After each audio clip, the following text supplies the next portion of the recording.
तो last class में हमने चैप्टर स्टार्ट किया था लीनियर पॉलिनोमियल्स, यानी कि पॉलिनोमियल्स चैप्टर 2 आपके गणित मंजरी का। और इससे हमने किया एक्सरसाइज 2.1 और एक्सरसाइज 2.2 और 6 एग्जाम्पल हमने किए थे। ठीक है, एक्सरसाइज 2.1 पूरा हमने क्लास में कर लिया था।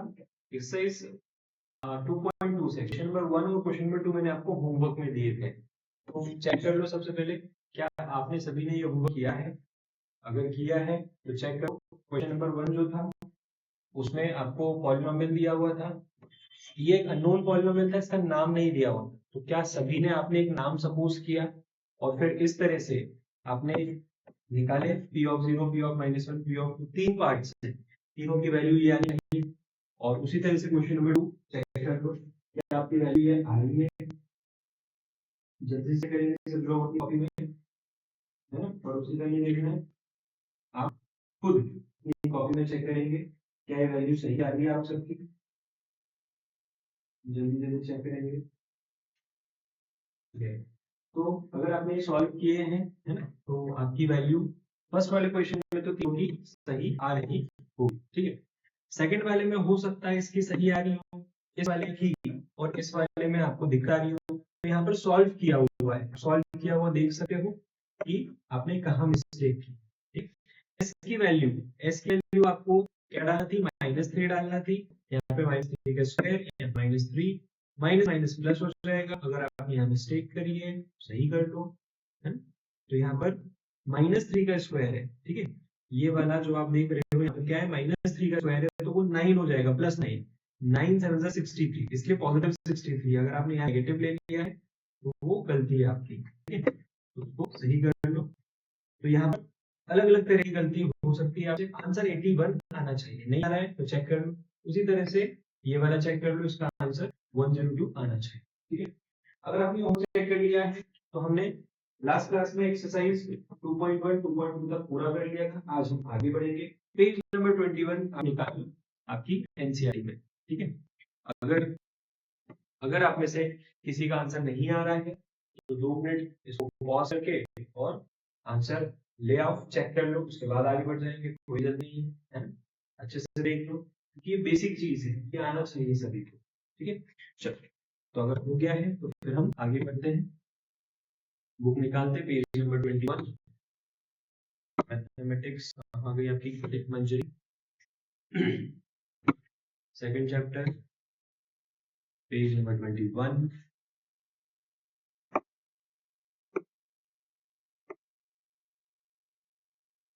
एक्सरसाइज 2.2 के नीचे वाली ये पढ़ेंगे, एक्सप्लोरिंग लीनियर पैटर्न, टाइप वाला पढ़ेंगे सभी लोग। ठीक, तो अपने को क्या ये पढ़ा, एक्सप्लोरिंग लीनियर पैटर्न। अब यहाँ पर स्टेज 1, स्टेज 2, स्टेज 3, स्टेज 4 इस तरह से अलग अलग स्टेजेस दी हुई है और बता रहे हैं यहाँ पर टाइल्स है, क्या है यहाँ पर स्क्वायर टाइल्स है, ठीक है। तो स्टेज 1 में, स्टेज 2 में जो टाइल्स है, स्टेज 3 में, स्टेज 4 में जो टाइल्स है वो क्या है? स्टेज 1 में तो 1 है, पर स्टेज 2 में 2 नहीं है, 3 है। स्टेज 3 में 5 है, स्टेज 4 में क्या है? 7 है। तो यहाँ पर अगर हम पैटर्न देखें तो पैटर्न में क्या दिख रहा है कि जैसे स्टेज 2 पे 4 से 1 कम है, स्टेज 3 पे 6 से 1 कम है, स्टेज 4 पे 8 से 1 कम है, मतलब डबल से 1 कम। तो स्टेज 2 में हम क्या बोल सकते हैं कि 2 इंटू 2 4 होता है, यहाँ पर क्या है 3। स्टेज 3 में क्या है, 3 2 6 होता है, पर यहाँ पर क्या है 5, 1 कम। और स्टेज 4 में 4 2 8 होता है, पर 1 कम, ठीक है। तो यहाँ पर हम एक जनरल पैटर्न ऑब्जर्व करते हैं कि एक जनरल टर्म में आप इसको क्या बोल सकते हो, एक जनरल इक्वेशन में, जिसको हम लास्ट क्लास से हम क्या पढ़ रहे हैं, लीनियर इक्वेशन। एक लीनियर इक्वेशन अगर हम बनाते हैं तो क्या बन सकता है? क्या मैं 2n-1 बोल सकता हूँ? क्या मैं 2n-1 बोल सकता हूँ सभी? n क्या है? Where n is number of stage, किस स्टेज पर है, एट विच स्टेज। तो मान लो स्टेज 1 पर है तो यहाँ पर क्या लगेगा 1, तो क्या आ जाएगा 2 - 1 1 आ जाएगा, सही है। यहाँ पर स्टेज 2 है, ठीक है, तो 4 माइनस 1 क्या आ जाएगा, 3 आ जाएगा, विच इज ऑल्सो राइट। यहाँ पर थर्ड स्टेज पर 6 माइनस 1 5, यहाँ पर लगाते हैं 2n माइनस 1 में, स्टेज 4 कितना होना चाहिए, 8 minus 1 7, correct. 1 2 3 4 5 6 7 7 times, 1 2 3 4 5 times, correct. ठीक है, तो यहाँ पर हम क्या देखा कि हमने एक जनरल पैटर्न बना लिया। तो यहाँ पर आपसे क्वेश्चन पूछा, नेक्स्ट पेज नंबर 22 पे आ जाएंगे। पेज नंबर 22 पे आपको बोला है कि predict the number of square tiles in next 3 stage of pattern and write the sequence of numbers up to 7 stage। Stage 7 तक आपको क्या करना है, पैटर्न लिखना है। ठीक है, तो यहाँ पर आपने 4th स्टेज तक तो लिख लिया, 5th 6th और 7th स्टेज है ना, 5th 6th और 7th स्टेज का भी आपको लिखना है। तो यहाँ पर आपको क्या हुआ है, 5th 6th और 7th स्टेज का। चलो अपन निकाल कर देखते हैं। 2n माइनस 1, तो यहाँ पर 5th स्टेज का निकालते हैं। 5th स्टेज में क्या होना चाहिए, तो 5 2 10 माइनस 1 9 टाइल्स होना चाहिए। ठीक है, फिर 6th स्टेज आपको खुद को भी करके देखना है, ऐसा नहीं है कि आपको खुद को करके नहीं देखना है। तो यहाँ पर 6 2 12 माइनस 11 टाइल्स। इसी तरह से लास्ट 7 स्टेज का निकालते हैं। तो 7th स्टेज पर क्या होगा, 7 2 14 माइनस 1 3 टाइल्स। क्लियर, चेक कर लेते हैं।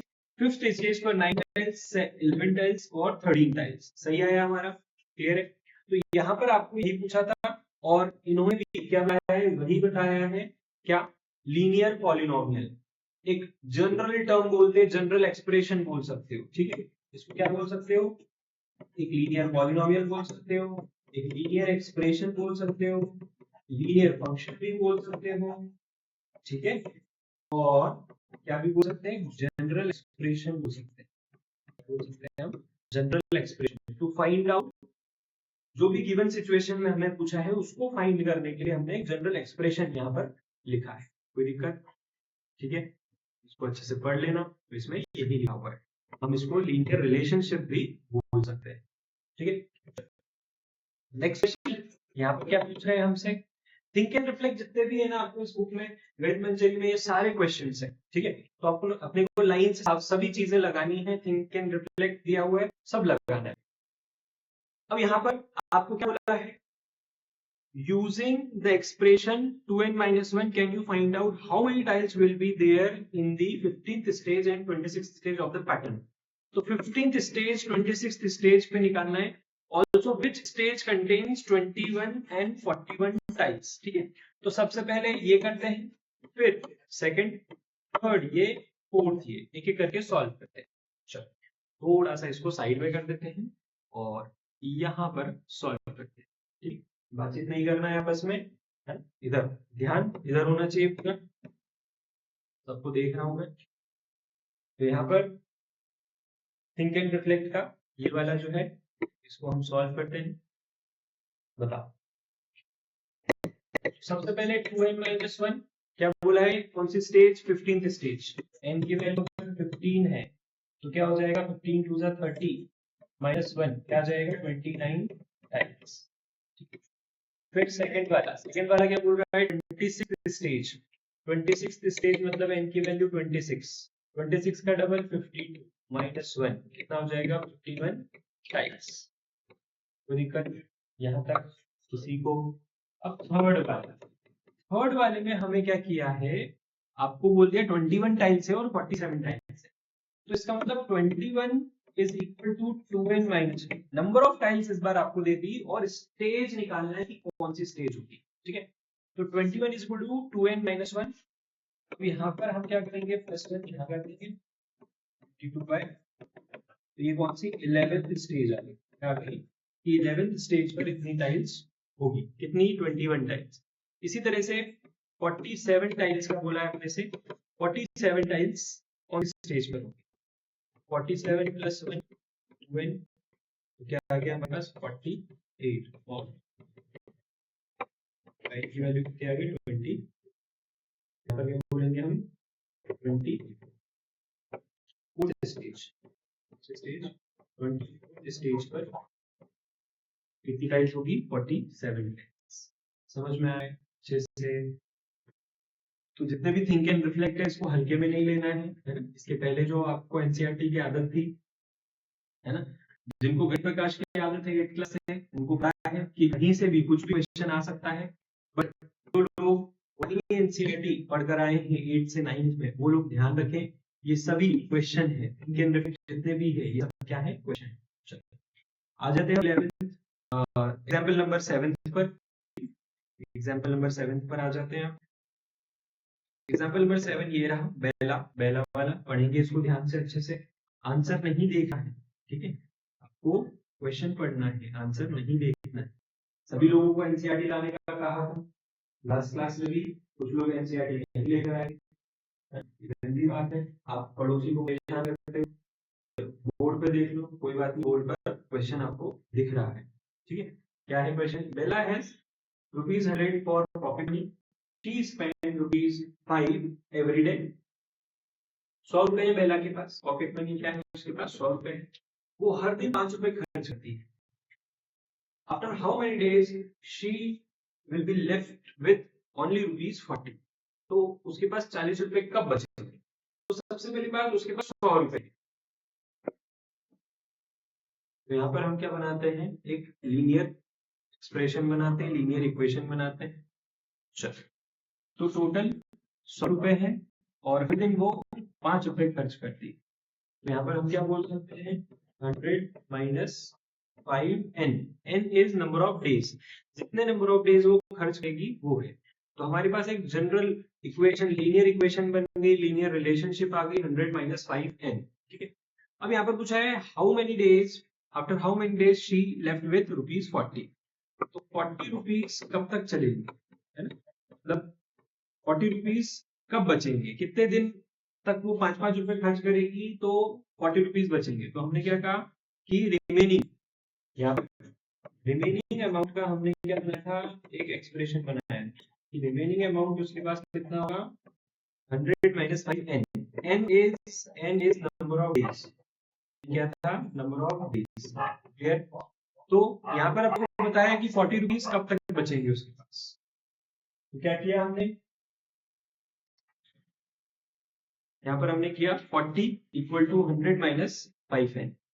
तो 40 क्या है? रिमेनिंग अमाउंट, 100 तो टोटल उसके पास पॉकेट मनी जो थी वो, और माइनस 5n मतलब नंबर ऑफ डेज, ठीक है। तो यहाँ पर 5n को ट्रांसपोज करके इधर जाएंगे, पॉजिटिव हो जाएगा। 100 माइनस 40 60। तो यहाँ पर n की वैल्यू क्या आ गई? 60/5। तो क्या बोलेंगे? Days 12 days. For how many days क्या पूछा है? For how many days will she left with be? हम क्या बोलेंगे? 12 डेज, ठीक है।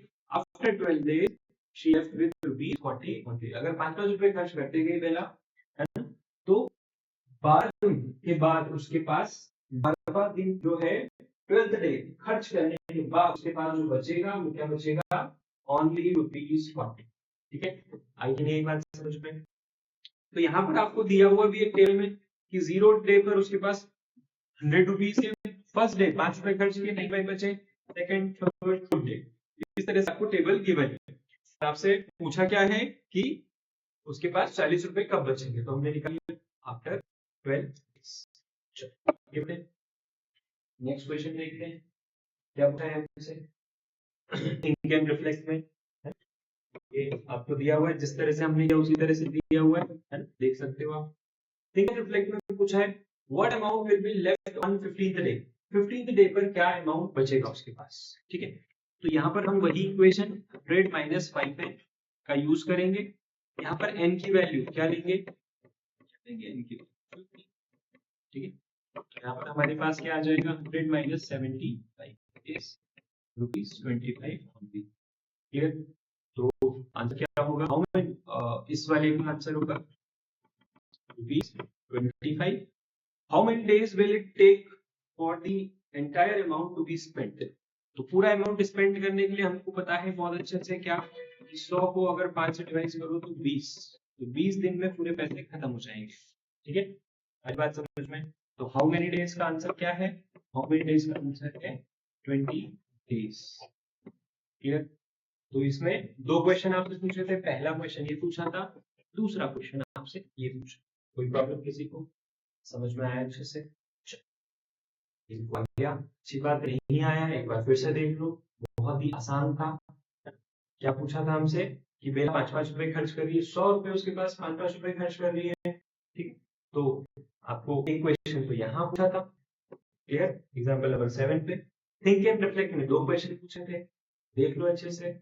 बाकी लोग जिनका हो गया है एग्जाम्पल नंबर 8 पे आ जाएंगे, एग्जाम्पल 8 पढ़ेंगे जल्दी से, आंसर ही देखना है, ठीक है, केवल क्वेश्चन देखना है। जिनके पास बुक है वो भी आंसर की तरफ ना देखें, केवल क्वेश्चन देखें, ऐसा नहीं करना है आपको कि आप आंसर पे फोकस करो, आपको क्वेश्चन पे फोकस करना है, ठीक है। मैं यहाँ पर आंसर छुपा दूं।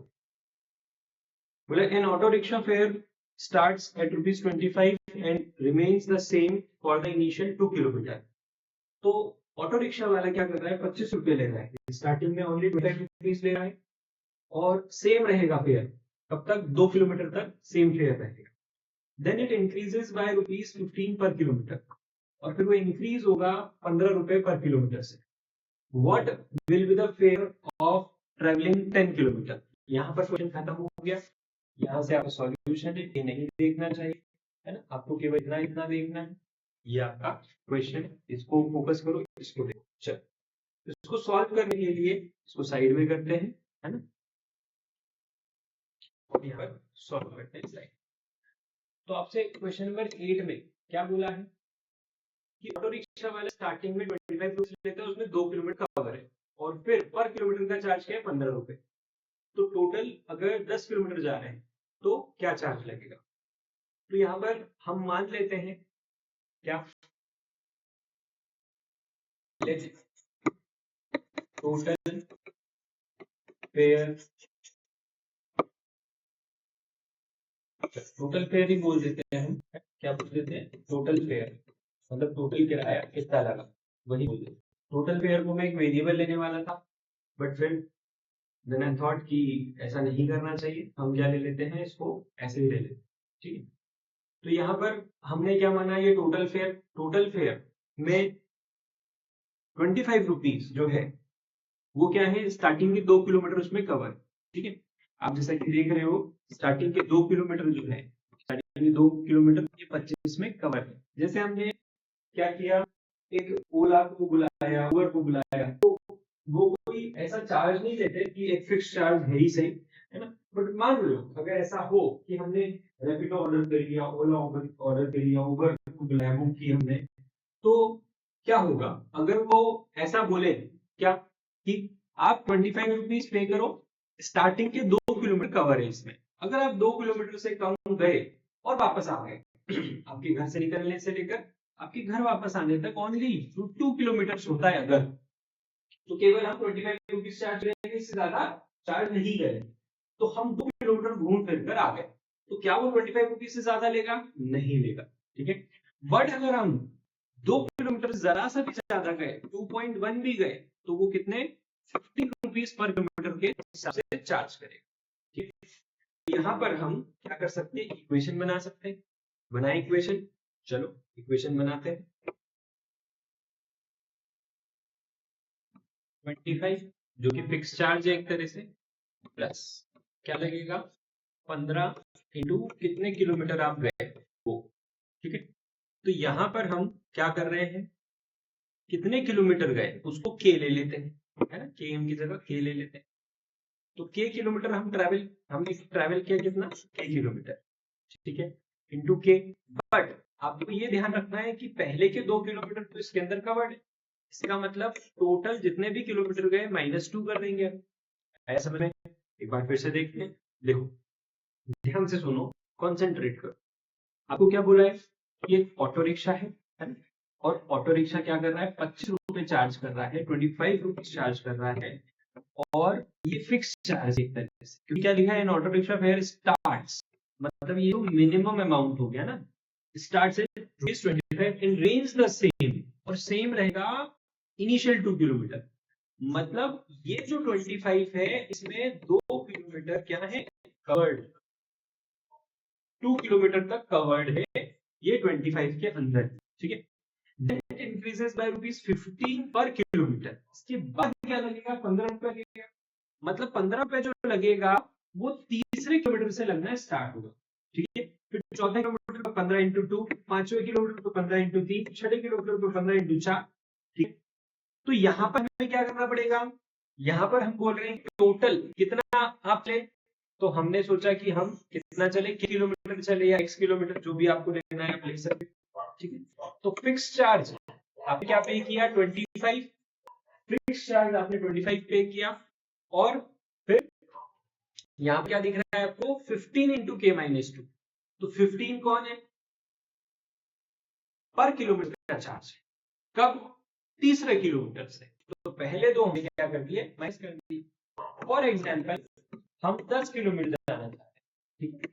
10 किलोमीटर गए तो कितना फेयर लगेगा? यही पूछा है आपसे। क्या पूछा है क्वेश्चन में? कि 10 किलोमीटर आप जाओगे तो कितना चार्ज लगेगा। तो देखो, टोटल फेयर फॉर 10 किलोमीटर निकालते हैं हमारी इक्वेशन का यूज करके। 25 प्लस 15 इंटू के की जगह क्या डाल रहे हैं? 10। तो 10 माइनस 2 कितना आ गया? 50 इंटू 8।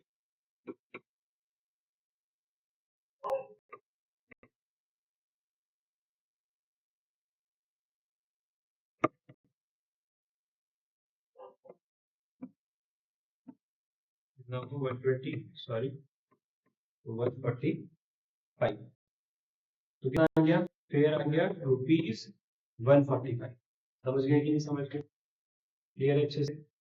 अब यहाँ पर अगर हम ओरली करके देखें कि चलो कैसे, तो 25 रुपए स्टार्टिंग के 2 किलोमीटर के, बाकी 8 किलोमीटर के कितने लगे? 15 रुपए, ठीक है। तो ये -2 क्यों करना है हमको? क्योंकि टोटल पैसे -2 करना है, क्योंकि 25 में 2 किलोमीटर इंक्लूडेड है। समझ में बात? ठीक है।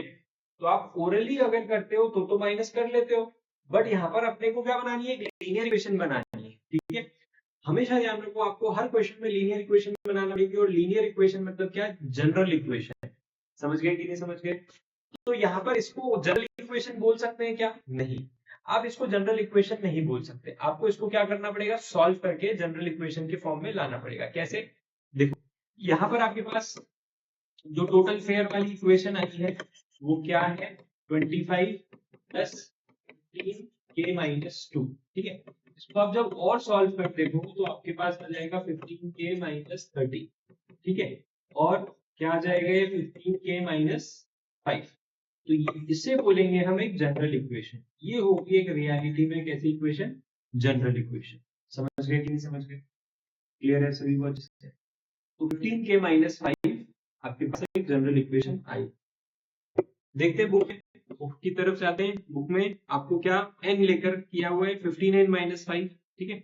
और n की वैल्यू क्या है? 2 ली गई है। यहाँ पर ग्रेटर देन और इक्वल टू 2 ली गई है। n की वैल्यू क्या होना चाहिए? Greater than equal to 2। क्यों? क्योंकि 2 किलोमीटर तो देखो इसमें 25 में इंक्लूडेड है। अगर आप ये 2 किलोमीटर इसमें इंक्लूडेड जो है उससे भी कम जाओगे तो 25 रुपए तो देने ही है आपको, उसका कुछ नहीं कर सकते फिर। समझ गए कि नहीं समझ गए? ठीक है। तो जब आप 2 किलोमीटर से ज्यादा, मतलब 3 या 3 किलोमीटर से ज्यादा ट्रैवल करते हो, तब के लिए है ये इक्वेशन, ठीक है। तो आप इस इक्वेशन को भी, इस लीनियर इक्वेशन को भी क्या बोल सकते हो? पीके, पीके ऑफ के, पॉलिनोमियल इन टर्म्स ऑफ के। समझ गए अच्छे से? अब यहाँ पर भी एक क्वेश्चन अराइज किया है। क्या क्वेश्चन अराइज किया है? थिंक एंड रिफ्लेक्ट पढ़ो। For how many kilometre will fare be 130, ठीक है। कितने किलोमीटर के लिए फेयर 130 होगा? तो यहाँ पर आपके पास जो इक्वेशन है उसमें वैल्यू आपको क्या दी है? 30 e ऑफ 30, सॉरी यहाँ पर 130। तो यहाँ पर क्या दिया हुआ है आपको? Fair, total fair. Total fair अभी तक हम क्या यहाँ रख रहे थे?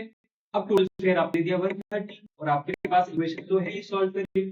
चाहे आप इस इक्वेशन को लो, चाहे आप सॉल्व करेंगे इक्वेशन को, ये सिंपलीफाइड फॉर्म है या नॉन सिंपलीफाइड फॉर्म में, ठीक है। टोटल फेयर आपको 130 दिया हुआ है, 5 इधर ले आते 135 हो जाएगा, ठीक है। तो यहाँ पर हमारे पास ए की वैल्यू क्या आ गई?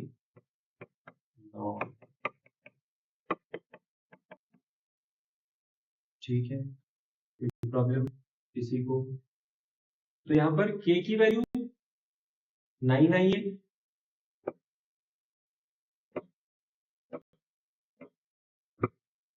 ठीक है क्या? जो प्रीवियस था ये वाला, इससे भी आप कंपेयर कर लो। 10 किलोमीटर के कितने लग रहे थे? 145, और 9 किलोमीटर के कितने दे रखे? 130, सही है। 9 किलोमीटर के 130, 10 किलोमीटर के 145, क्लियर है? 15 रुपए पर किलोमीटर जो कंडीशन दी हुई है वो भी मैच कर गई, ठीक है? आ गया समझ में अच्छे से? तो थिंक एंड रिलेक्ट में जो आपको क्वेश्चन दिया है ये वाला, इसका आंसर क्या होगा? कितना किलोमीटर? 9 किलोमीटर, ठीक है? For how many kilometre? For 9 kilometre, इसका आंसर, ठीक है? 9 किलोमीटर के 130 रुपीज, और अभी जो हमने सॉल्व किया इसमें क्या आया? 10 किलोमीटर के, 10 किलोमीटर के कितने रुपीज?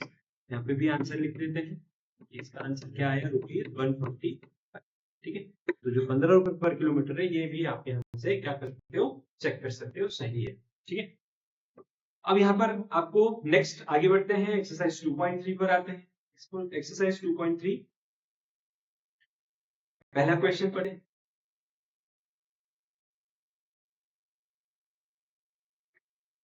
तो पहला क्वेश्चन क्या बोल रहा है? Student has 500 rupees in her saving bank account, she get rupees 150 every month as pocket money. How much money will she have at the end of every month from the second month onwards? ठीक है, second month onwards उसके पास कितने पैसे होंगे ये आपको बताना है, कितने रुपए होंगे ये बताना है। चलो, तो यहाँ से सब कुछ हटाते हैं और जगह करते हैं पहला क्वेश्चन, एक्सरसाइज 2.3 का पहला क्वेश्चन सॉल्व करते हैं। एक्सरसाइज 2.3 क्वेश्चन नंबर 1 ध्यान से पढ़ेंगे। एक स्टूडेंट के पास क्या है? सेविंग, मतलब फिक्स अमाउंट उसके पास क्या है? फिक्स अमाउंट एक तरह से उसके पास 500 रुपए। अब बोला है she get 150 every month as a pocket money, 150 रुपए उसको हर महीने मिलते हैं as a pocket money। पूछा है हमसे how much money will she have at the end of every month, हर महीने के एंड में उसके पास कितने रुपए होंगे ये अपने को निकालना है। तो ऑब्वियसली बात है, पहले मंथ में, दूसरे मंथ में, तीसरे मंथ में बढ़ते चले जाएंगे, 150 रुपीज पर मंथ बढ़ते चले गए, बढ़ते चले गए, बढ़ते चले गए। तो ऑब्वियसली बात है हर मंथ अलग अलग अमाउंट होगा, तो आपको क्या बनाना चाहिए? एक लीनियर एक्सप्रेशन बनाना चाहिए, ठीक है? क्या लिखा है? Find a linear expression to represent the amount she will have in the nth month, ठीक है? nth मंथ के लिए आपको बताना है। और हाउ मच मनी, इसके पहले एक क्वेश्चन और पूछा है, how much money will she have at the end of every month from the second month onwards. ये इस चीज को फोकस करो आप, from the second month onwards, from the second month onwards, ये आपको ध्यान देना है, क्लियर? ठीक है, from the second month onwards first month का मत काउंट करो, ठीक है? तो मान ले let she have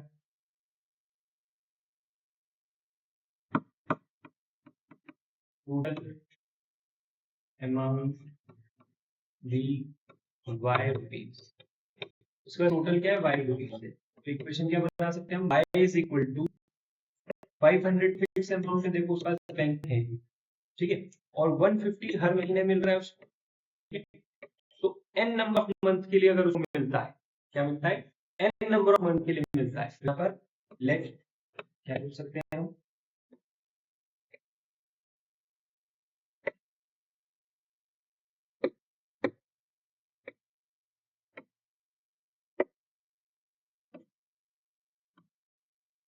let number of months be, n क्या है? नंबर ऑफ मंथ है, तो y 500 प्लस 150 n हो सकते हैं। पर अगर ये कंडीशन दी हुई है आपको, क्या कंडीशन दी हुई है आपको? ये वाली कि starting from second month onward, तो सेकंड मंथ ऑनवर्ड करना है, तो यहाँ पर क्या हो जाएगा? n-1 हो जाएगा। मतलब पहले मंथ को मत गिनो, उसके अलावा सबको गिन लो।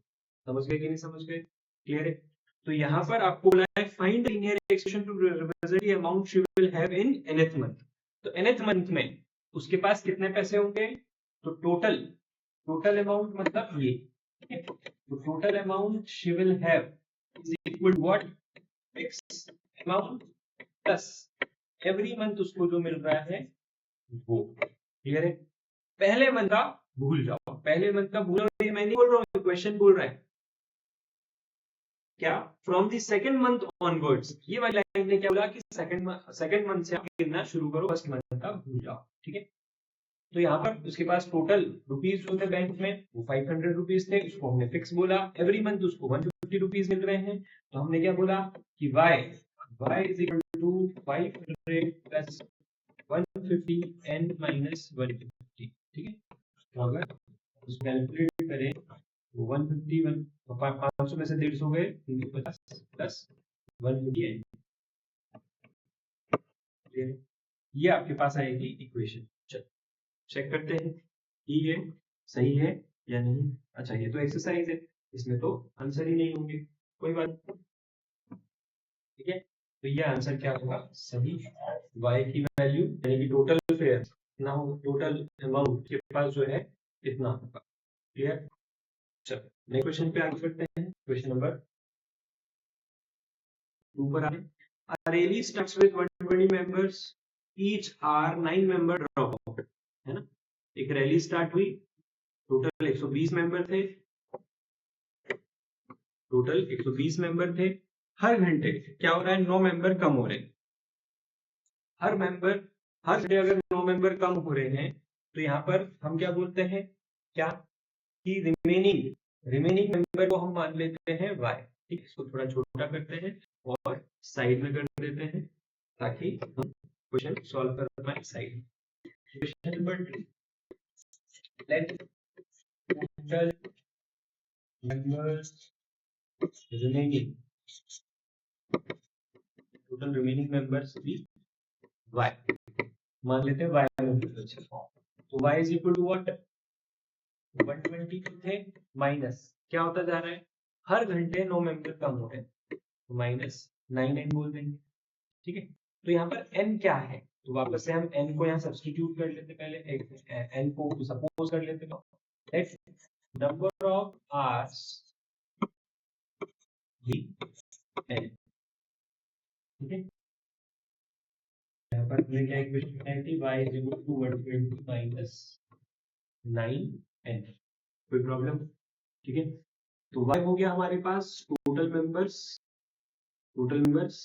कितने हैं, y बचे, टोटल मेंबर्स रिमेनिंग y, और इनिशियली 120 मेंबर थे, 9 मेंबर ड्रॉप आउट होते जा रहे हैं हर घंटे, 9 मेंबर क्या ड्रॉप आउट होते जा रहे हैं, बाहर जाते जा रहे हैं। ड्रॉप आउट मतलब बाहर जाना, निकल जाना, गिव अप कर देना, हट जाना। ठीक है, माइनस इसका मतलब क्या होगा, माइनस होना। ठीक है, तो यहाँ पर 120 मेंबर में से 9 मेंबर हर घंटे माइनस हो रहे हैं। क्लियर? तो यहाँ पर हमने माइनस किया। इसके पहले वाले क्वेश्चन में आपने देखा कि उसके पास हर महीने पैसे आ रहे थे तो प्लस किया, हर महीने उसके पास आ रहे तो प्लस किया। यहाँ पर हर घंटे मेंबर क्या हो रहे हैं, ड्रॉप आउट हो रहे हैं, तो क्या करना है, माइनस करना है। ठीक है, तो 9 इंटू एन। ठीक है, तो यहाँ पर आपसे क्या क्या क्या पूछा है, दो चीज पूछी है, how many members will remain after 1 2 3 hours, ये पूछा है आपसे, तो आपको बताना पड़ेगा कि आफ्टर 1 आवर। ठीक है ना, क्या बताना पड़ेगा कि आफ्टर 1 आवर, 1 आवर के बाद कितने, 120 माइनस 9 कितना आएगा, 111। फिर दूसरे घंटे के बाद 9 9 18, 102 बचेंगे। फिर तीसरे घंटे के बाद 9 27 कितने बचे, 93 मेंबर्स बचे। तो 3 घंटे बाद कितने बचे, तो इस तरह से क्या होते जा रहे हैं, कम होते जा रहे लोग। क्लियर? और एक और चीज पूछी यहाँ पर, find linear expression to represent the number of member at the end of nth hours. ठीक है, वो हमने यहाँ निकाल दिया, समझ गए, y equal to 120 minus 9। Clear? कोई दिक्कत? चलो आगे बढ़ते हैं, इजी है, समझ में आया होगा अच्छे से।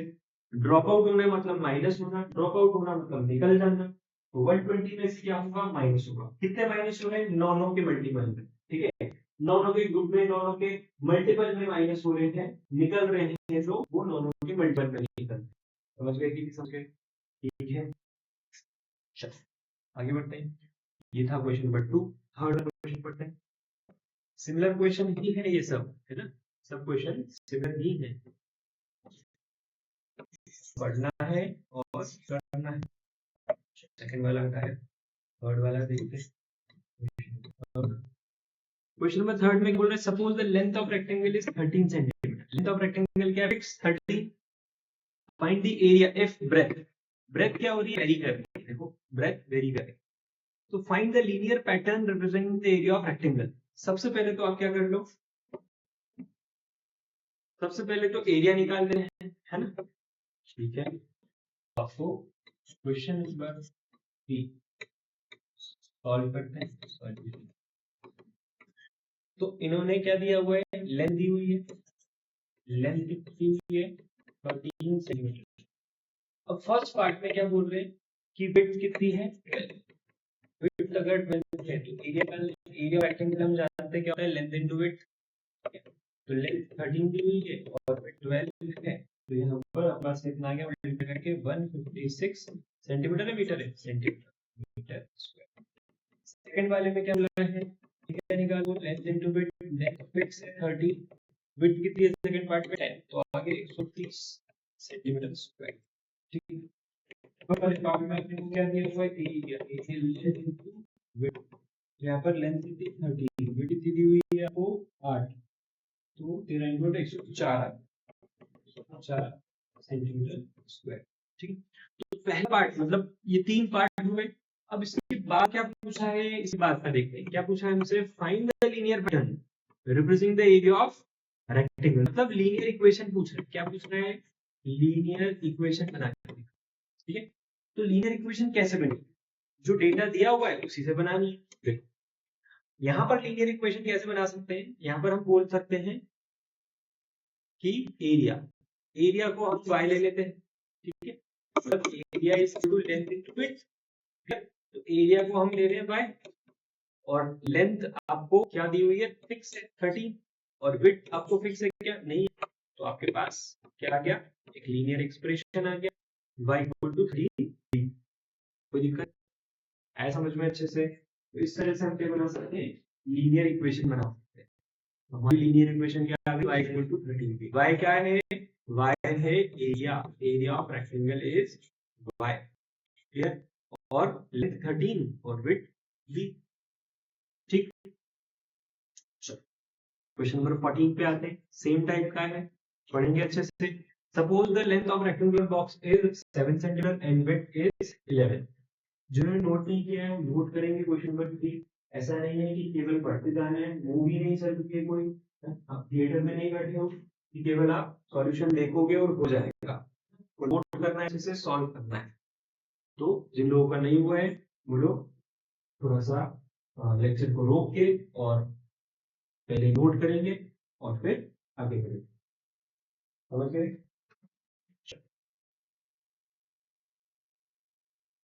Question number 4। Suppose the length of rectangular box is 7 centimetre and width आपको 11 दी हुई है। लेंथ कितनी दी हुई है? 7, लेंथ दी हुई है 7 और विड्थ दी हुई है आपको 11। फाइंड द वॉल्यूम, वॉल्यूम निकालना है। अगर हाइट वेरी करती, पहले 5 फिर 9 और फिर 13। आपको रेक्टेंगुलर बॉक्स यानी कि क्यूबॉइड तो याद ही होगा, 8th क्लास में सभी ने क्यूबॉइड पढ़ा था। और क्यूबॉइड का वॉल्यूम भी आप सभी ने पढ़ा था। ठीक है, चलो देखते हैं। तो यहाँ पर रेक्टेंगुलर बॉक्स, सबसे पहले क्या आप ये देखना है फोटो क्वेश्चन, जो रेक्टेंगुलर बॉक्स जिसको बोला है, रेक्टेंगुलर बॉक्स जिसको बोला है, इसका मतलब क्या? क्यूबॉइड की बात चल रही है। क्यूबॉइड क्या होता है पता होगा आपको? क्यूबॉइड किसको बोलते हैं? इसको, इसको बोल सकते हैं क्यूबॉइड, इसको बोल सकते हैं, इसको ले लेते हैं अपन, है ना? तो ये क्या है? क्यूबॉइड। दिख रहा है सभी को? ठीक है, दिख रहा है कि नहीं? तो हटाते हैं इसको, क्यूबॉइड। ये भी क्या है? क्यूबॉइड। तो ये एक क्यूबॉइड है। तो यहाँ पर आपको क्या दिख रही है? लेंथ, विड्थ और हाइट। तो यहाँ पर ये लेंथ बोल देते हैं, इसको विड्थ बोल देते हैं, और ये क्या हो जाती है? हाइट हो जाती है। तो अगर लेंथ, विड्थ और हाइट को मल्टीप्लाई करते हैं तो क्या आ जाता है? वॉल्यूम आ जाता है। ठीक है, चलो करते हैं, क्वेश्चन पे आते हैं। तो वॉल्यूम ऑफ क्यूबॉइड क्या बोलेंगे हम? L into B into H। तो लेंथ फिक्स है 7, विड्थ फिक्स है 11, हाइट वैरी कर रही है, ठीक है, हाइट वैरी कर रही है। तो यहाँ पर अगर हमसे बोला जाए कि क्या बनाओ वॉल्यूम ऑफ क्यूबॉइड के लिए, क्या बनाओ वॉल्यूम ऑफ क्यूबॉइड के लिए लीनियर एक्सप्रेशन बनाओ, तो 11 into 7 77h क्या बन जाएगा, एक लीनियर एक्सप्रेशन बन जाएगा वॉल्यूम ऑफ क्यूबॉइड के लिए 77h। तो आपको फर्स्ट पार्ट में क्या बोला है, फर्स्ट पार्ट में पूछा है वॉल्यूम निकालो, अगर हाइट कितनी है 5, तो हम बोलेंगे 77 into 5 कर दो, वॉल्यूम आ जाएगी। फिर सेकंड वाले में क्या बोला है, वॉल्यूम ऑफ क्यूबॉइड निकालो, अगर हाइट कितनी दे रखी है 5 की जगह 9 दे रखी है, ठीक है। इसी तरह से थर्ड वाले पार्ट में क्या बोला है, सॉल्व करो जल्दी जल्दी, अगर हाइट आपको 13 दे रखी है तो कितना आएगा, चलो जल्दी जल्दी सॉल्व करेंगे, आंसर निकालेंगे ना, अपना पड़ोसी कॉपी में नहीं देखना है, खुद कैलकुलेशन करना है। आंसर चेक करेंगे, 385 सेंटीमीटर में है सब कुछ, तो सेंटीमीटर क्यूब आ जाएगा, है ना, वॉल्यूम होता है क्यूब में। फिर 77 into 9 693 सेंटीमीटर क्यूब और 77 into 13 कितना जाएगा 1001 सेंटीमीटर क्यूब। तो दिक्कत, अब जैसा कि लीनियर एक्सप्रेशन अभी तक पूछा नहीं था बट हमने तो निकाल के रख दिया, बट आप अगर देखोगे तो पूछा है find linear pattern representing the volume of rectangular box, तो पूछा था हमसे, तो क्या होगा वो 77 into h, क्लियर। तो जब 5 सेंटीमीटर हाइट है, 9 सेंटीमीटर हाइट है, 13 सेंटीमीटर हाइट है, तो हमने निकाल लिया कितना कितना 385 693 और 1001, और लीनियर एक्सप्रेशन हमसे पूछा है तो वो भी हम निकाल चुके ऑलरेडी 77h। कोई प्रॉब्लम यहाँ तक, करें लास्ट क्वेश्चन इस एक्सरसाइज का। चलो इस एक्सरसाइज के लास्ट क्वेश्चन पर आते हैं, रीड करेंगे सभी लोग अच्छे से, जिन्होंने नोट नहीं किया वो नोट करेंगे, क्योंकि फिफ्थ क्वेश्चन करने के लिए फोर्थ को हटाना पड़ेगा।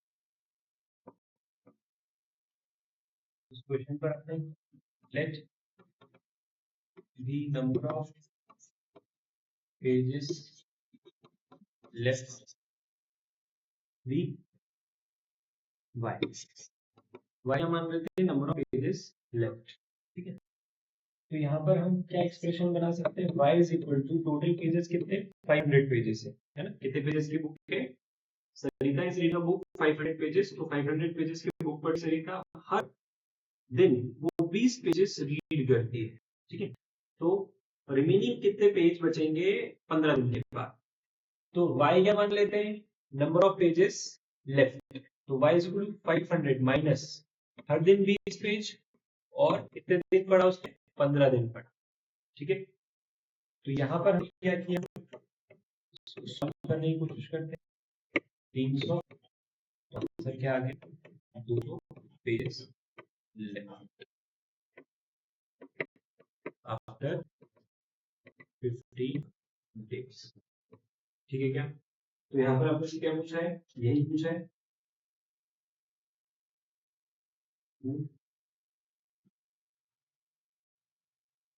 एक बार फिर से चेक कर लेते हैं, क्या कि हर दिन वो 20-20 पेज पढ़ रही है, ठीक है। तो 5 दिन में 100 पेज पढ़ ली, 10 दिन में 200, 30 दिन में 300, 20 दिन में 300, ठीक है ना।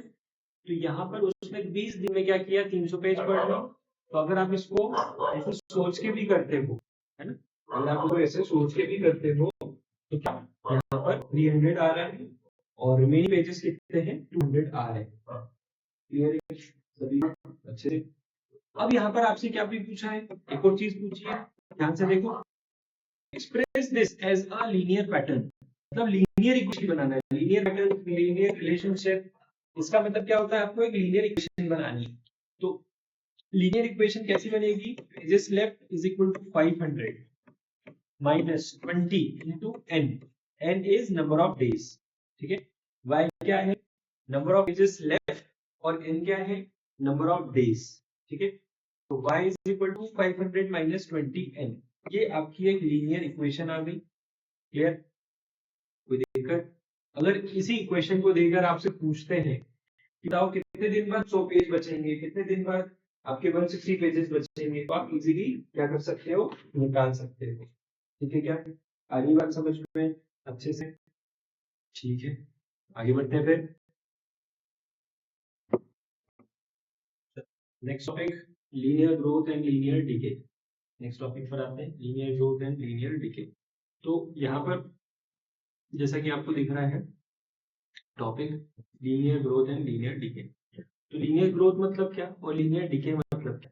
देखो, ग्राफ के टर्म्स में तो हम पढ़ेंगे ही पढ़ेंगे लीनियर ग्रोथ क्या आती है, लीनियर डिके क्या होता है, बट यहाँ पर सबसे पहले आपको ये पढ़ना है लीनियर ग्रोथ मतलब एक जैसी ग्रोथ, है ना। एक जैसी ग्रोथ मतलब ग्राफ जब इस तरह से जाता है, लीनियर डिके मतलब एक जैसा डाउनफॉल, ठीक है। एक जैसा अप जाए तो लीनियर ग्रोथ बोलते हैं, एक जैसा कांस्टेंट, लीनियर मतलब यूनिफॉर्म, है ना। लीनियर मतलब यूनिफॉर्म, तो यूनिफॉर्म ग्रोथ और यूनिफॉर्म डिके मतलब नीचे की तरफ जाना, ग्रोथ का उल्टा जो होता है उसको क्या बोलते हैं मैथमेटिक्स में, डिके, ठीक है। ग्राफ के टर्म्स में डिके, ठीक है।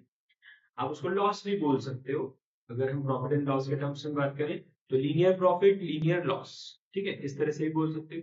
तो यहाँ पर जो नेक्स्ट टॉपिक है लीनियर ग्रोथ, लीनियर डिके, इसको आगे बढ़ाते हैं। तो लीनियर एक्सप्रेशन अगर है तो लीनियर ग्रोथ होगा, लीनियर एक्सप्रेशन है तो लीनियर डिके भी हो सकता है, ठीक है। वो डिपेंड करता है एक्सप्रेशन पर, क्योंकि कोई चीज बढ़ती है कोई चीज घटती है, ठीक है। जैसे यहाँ पर एग्जाम्पल नंबर 9 में आपको क्या है, लीनियर ग्रोथ है कि लीनियर डिके है, ये आपसे पूछा जा सकता है कि इस क्वेश्चन में लीनियर ग्रोथ दिख रही है या लीनियर डिके दिख रहा है। तो क्वेश्चन पढ़ते हैं, the cost of a journey is given by linear function. Linear function मतलब क्या, लीनियर पॉलिनोमियल। आपको फंक्शन वर्ड से डर नहीं लगना चाहिए, फंक्शन वर्ड का मीनिंग में समझा चुका हूँ, फंक्शन वर्ड का मीनिंग क्या होता है, पॉलिनोमियल होता है, एक्सप्रेशन होता है, ठीक है। तो लीनियर एक्सप्रेशन बोल लो, लीनियर फंक्शन बोल लो, लीनियर पॉलिनोमियल बोल लो, एक ही बात है। तो कॉस्ट ऑफ जर्नी जो है वो इस पॉलिनोमियल से निकलती है, C of D. C of D last class में हमने पढ़ा था क्या, E of X, G of X, H of X, है ना, एफ ऑफ एक्स, कुछ भी बोल सकते हैं। एक्स के टर्म्स में है पॉलिनोमियल, उसको कुछ भी बोल सकते हैं इसमें से। वैसे ये पॉलिनोमियल इस टर्म्स में दिख रहा है आपको, ये पॉलिनोमियल डी के टर्म्स में, इसलिए यहाँ पर क्या यूज किया है, डी यूज किया है, ठीक है। और कॉस्ट का सी ले लिया, तो सी इन टर्म्स ऑफ डी। तो टोटल कॉस्ट अगर अपने को निकालनी है तो ये पॉलिनोमियल आपको दिया हुआ है, ठीक है। Where C indicate total cost in rupees and D indicates distance travel in kilometre, ठीक है। अब यहाँ पर अगर 0 किलोमीटर ट्रैवल किया, 0 किलोमीटर ट्रैवल किया तो 100 रुपीज लगेगा, फिक्स चार्ज है, जो कि अगर आपने कोई गाड़ी बुक की है तो आपको फिक्स चार्ज तो देना ही पड़ेगा। 1 किलोमीटर ट्रैवल करोगे तो आपको 160 रुपीज देना पड़ेगा, according to this linear equation, according to this linear expression, function, polynomial जो बोलना है, ठीक है। 2 किलोमीटर का, 3, 4, 5 किलोमीटर का ये प्राइस आपका रहेगा, ठीक है। तो अगर हम क्या करें, डी की वैल्यू 0 डालें तो 100 मिलेगा, डी की वैल्यू 1 डालें तो 160 मिलेगा, डी की वैल्यू 2 डालें तो 220 मिलेगा। तो सब कुछ इस लीनियर फंक्शन में इनपुट करोगे तो आपको क्या मिलेगा, आउटपुट मिलेगा, ठीक है। ये हमने लास्ट क्लास में पढ़ा था कि इनपुट आउटपुट क्या होता है, मतलब वैल्यू ऑफ द पॉलिनोमियल क्या होती है, ठीक है। तो इसको क्या बोलेंगे हम, लीनियर ग्रोथ।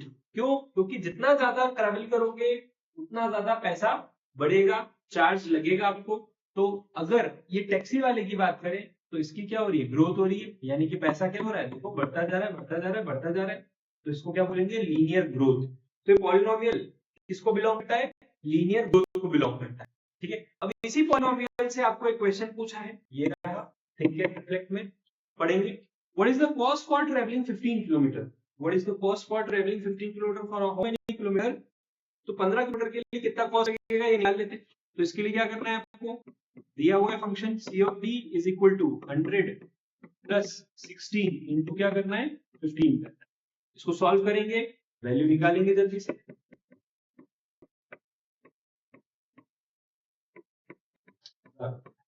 ठीक है, कितना आया, कितना रुपीस लगेगा, 1000 रुपए। इस वाले का आंसर हो गया 20,000, फिर यहाँ से नेक्स्ट क्वेश्चन है, for how many kilometre will the cost of the journey be 700। तो 700 कॉस्ट के लिए कितना, मतलब अगर 700 रुपया वो कितना किलोमीटर आपको ले जाएगा, ये अपने को निकालना। तो यहाँ पर एक तरह से आपको 700 कॉस्ट दे दी और आपसे क्या पूछ रहा है, डिस्टेंस पूछ रहा है। 100 प्लस 60d यहाँ पुट कर देंगे। क्लियर?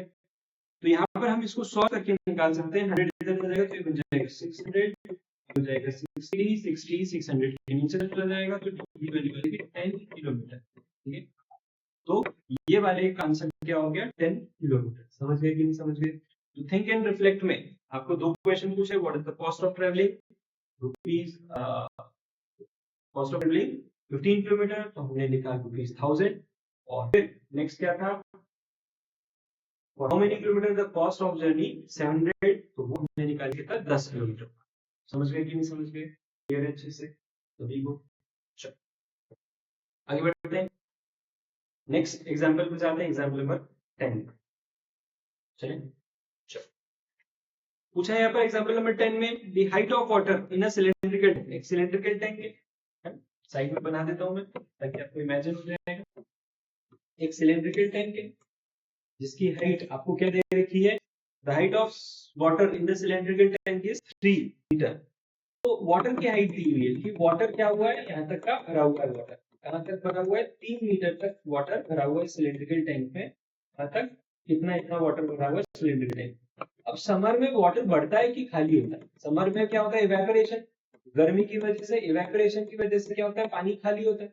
तो पानी खाली हो रहा है, उसका एक्सप्रेशन आपको दे रखा है क्या, the height h eight the end of t month is given by function. तो आपको पॉलिनोमियल दिया हुआ है h ऑफ t और हाइट ऑफ वाटर कितनी दी हुई है, 3 माइनस 0.5। ठीक है, क्या दिया हुआ है आपको, 3 माइनस 0.5 t। ये आपको दिया हुआ है एक लीनियर पॉलिनोमियल, लीनियर फंक्शन इसको यहाँ पर कहा है। ठीक है, जैसा कि आप देख रहे हैं यहाँ पर क्या है, इसको लीनियर फंक्शन। ठीक है, हाइट h है और टाइम जो है वो t मंथ्स है। ठीक है, तो इनिशियली जो हाइट है वो क्या है, 3 मीटर है, और हाइट ग्रेजुअली क्या होगी, डिक्रीज होगी at the rate of 0.5 metre per month, है ना। हर मंथ कितनी डिक्रीज हो रही है, 0.5 मीटर पर मंथ। ऐसा ही लीनियर एक्सप्रेशन बता रहा है ना। अगर लीनियर एक्सप्रेशन को पढ़े हम ध्यान से, तो इस लीनियर एक्सप्रेशन में क्या दिया हुआ है, current height 3 metre minus 0.5 into T, मतलब टी क्या है, टी की वैल्यू अगर 1 तो एक महीने में 0.5, टी की वैल्यू 2 तो 2 महीने कितना, 1 मीटर। क्लियर है? तो इस तरह से क्या होगा, ये खत्म होता चला जाएगा, खाली होता चला जाएगा। चलो नेक्स्ट पेज पर देखते हैं क्या नेक्स्ट पेज पर बोल रहा है, यही कि 0 मंथ में देखोगे तो 0 मंथ में क्या उतनी की उतनी हाइट रहेगी, 1 मंथ के बाद 0.5 हो जाएगी, 2 मंथ के बाद 1 मीटर कम हो जाएगी, 3 मंथ के बाद 1.5 मीटर कम हो जाएगी हाइट। इस तरह से इस क्वेश्चन में आपको क्या दिख रहा है, लीनियर डिके दिख रहा है। लीनियर डिके क्यों क्यों है लीनियर डिके, क्योंकि कम हो रहा है। आपको क्या दिया हुआ है, h of t is equal to कितना था, 3 माइनस 0.5 t। क्लियर? यही वॉल्यूम में दिया हुआ है। तो इसमें आपको लीनियर डिके क्यों बोल रहा है, लीनियर डिके क्योंकि कम होता जा रहा है। इसके पहले जो हमने देखा था, इसके पहले के पहले यहाँ पर क्या हो रहा था, यहाँ पर क्या हो रहा था, इंक्रीमेंट हो रहा था, इसको क्या बोलेंगे, लीनियर ग्रोथ बोलेंगे। ठीक है, यहाँ इंक्रीमेंट हो रहा है तो क्या बोलेंगे, लीनियर ग्रोथ बोलेंगे। ठीक है, ये वाला जो था इसमें भी क्या था, एडिशन था, लीनियर ग्रोथ हो रही थी। पर यहाँ क्या है, माइनस, माइनस के कारण क्या बोलेंगे इसको, लीनियर डिके। क्लियर?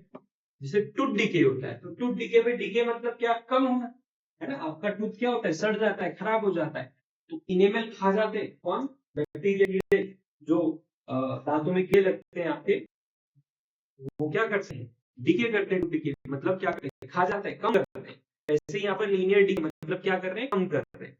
क्लियर? अब यहाँ पर एक क्वेश्चन राइज हुआ है क्या, इसी से, what will the height of the water at the end of 5 month, 5 महीने बाद कितना वाटर रहेगा। यहाँ पर हमें h की वैल्यू, सॉरी t की वैल्यू निकालनी है 5, h ऑफ 5 निकालते हैं, t माइनस 0.5 इंटू 5, 3 5 5 जा 25 होता है, 2.5 कितना 5 महीने का केवल 5 मीटर का बचेगा। क्लियर है? तो आफ्टर 5 मंथ कितनी हाइट रहेगी? 0.5 मीटर हाइट रहेगी। किसकी? पानी की। कहाँ? सिलेंडर की। सिलेंडर था, याद है, अभी बनाया था। एक सिलेंडर है जिसमें 3 मीटर तक पानी है और धीरे धीरे समर के कारण क्या हो रहा है? पानी कम होता है। तो यहाँ पे पूछा है हाइट ऑफ वाटर बताओ eight the end of 5 month. तो 5 महीने में पानी जरा सा बचेगा, आधा मीटर की हाइट का बचेगा। ये हमने इस लीनियर एक्सप्रेशन से निकाला। कोई दिक्कत? समझ में आया अच्छे सभी को? तो ये था लीनियर ग्रोथ और लीनियर डिके। तो कोई भी क्वेश्चन हो, आपको कोई सा भी क्वेश्चन हो जो इसमें आपको पूछा जा सकता है कि लीनियर ग्रोथ हो रही है या लीनियर डिके हो रहा है। ठीक है, चल आगे एक्सरसाइज 2.4 पर आगे बढ़ते हैं। एक्सरसाइज 2.4 पर है ना, 2.4, 2.5, 2.6 बाकी है। तो आज हमने 2.3 तक देखा है ना। नेक्स्ट वाले लेक्चर में हम क्या करते हैं? एक्सरसाइज 2.4 और 2.5 बढ़ते हैं आगे। इतना समझ में आया अच्छे से? लीनियर ग्रोथ, लीनियर डिके को दिमाग में रखना है, सॉल्व करना आ रहा है सभी को अच्छे से। ठीक है, बढ़ते हैं आगे।